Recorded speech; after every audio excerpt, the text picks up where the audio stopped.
Good morning. It's July 25th.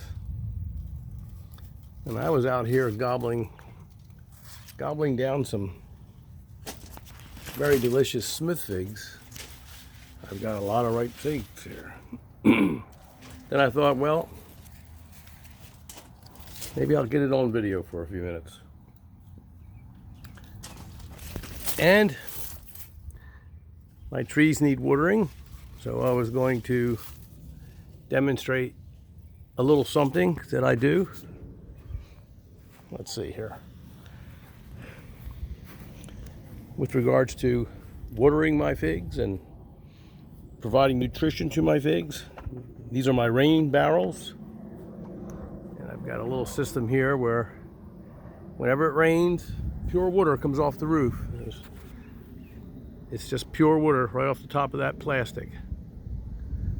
And comes right into the rain gutter and goes right into the rain barrels.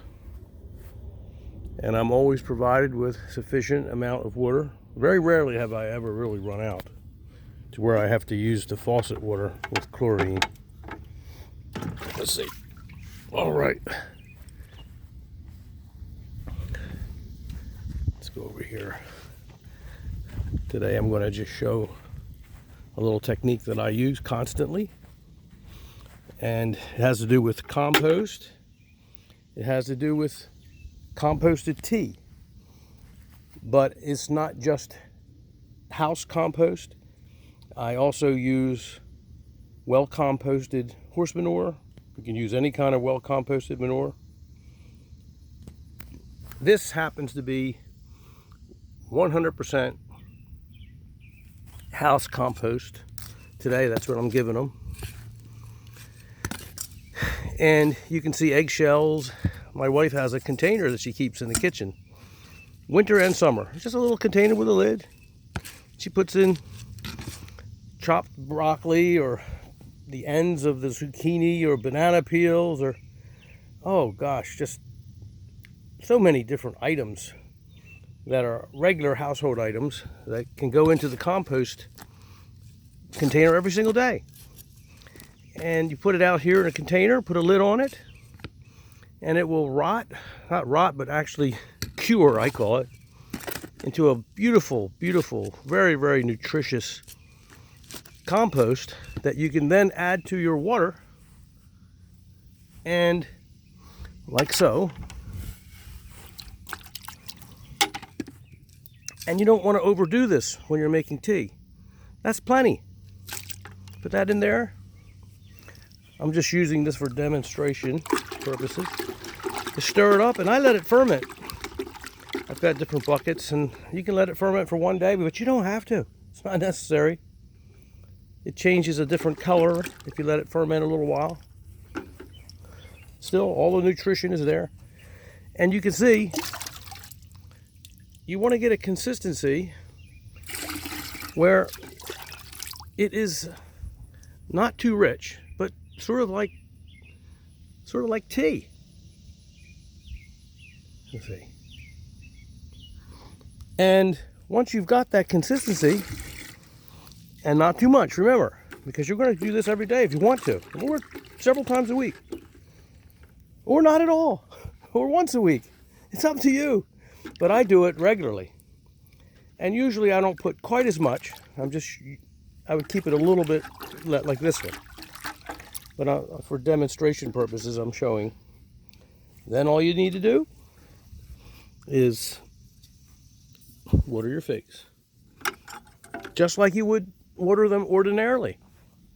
There is no difference. Except for you're providing them with nourishment every single day. Let's go around. Right, there we go. Give this black Madeira some tea. Tea, anyone? Well, I can tell you, my black Madeira, all my figs, they just love their tea. Who would ever think that figs are tea drinkers? But they are. I'll come over here. This tree needs some water. And this is my yellow long neck, which is getting ripe, as you can see. And these figs are huge. I mean, they're just gigantic. And this one's not even fully ripe. And this one is not fully ripe, but they're close. This is a beautiful variety I mentioned before. Just look at that. It's beautiful. So productive. So productive. And delicious.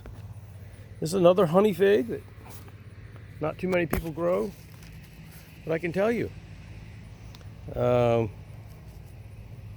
it's very, very similar to Golden Riverside. I'm running some tests. To be perfectly honest, I really do think they're the same. I honestly do. I've posted an article about that. But I'm not sure yet, and I'm not ready to make that claim. But regardless, they're two wonderful honey figs.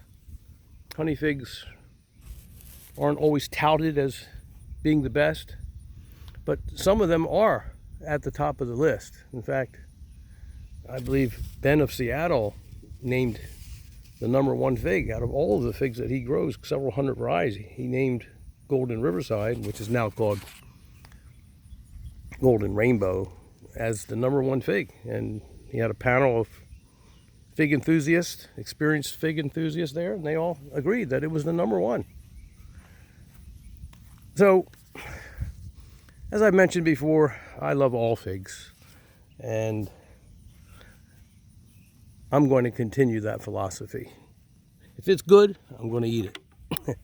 But let's get back to this.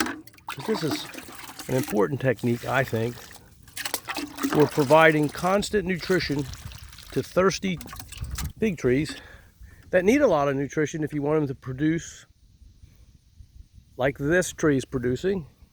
If you want the tree to produce early, like this tree is producing early for a yellow long neck. If you want the figs to have a better quality, to be healthy, to taste better. Everything good about figs has to do with nutrition. They say we are what we eat. Well, guess what? The figs are what they eat too, and what they drink. And I like giving them rainwater. I like giving them tea. And they like it, as you can see. Just look at that. They're happy, they're healthy, and they're appreciative.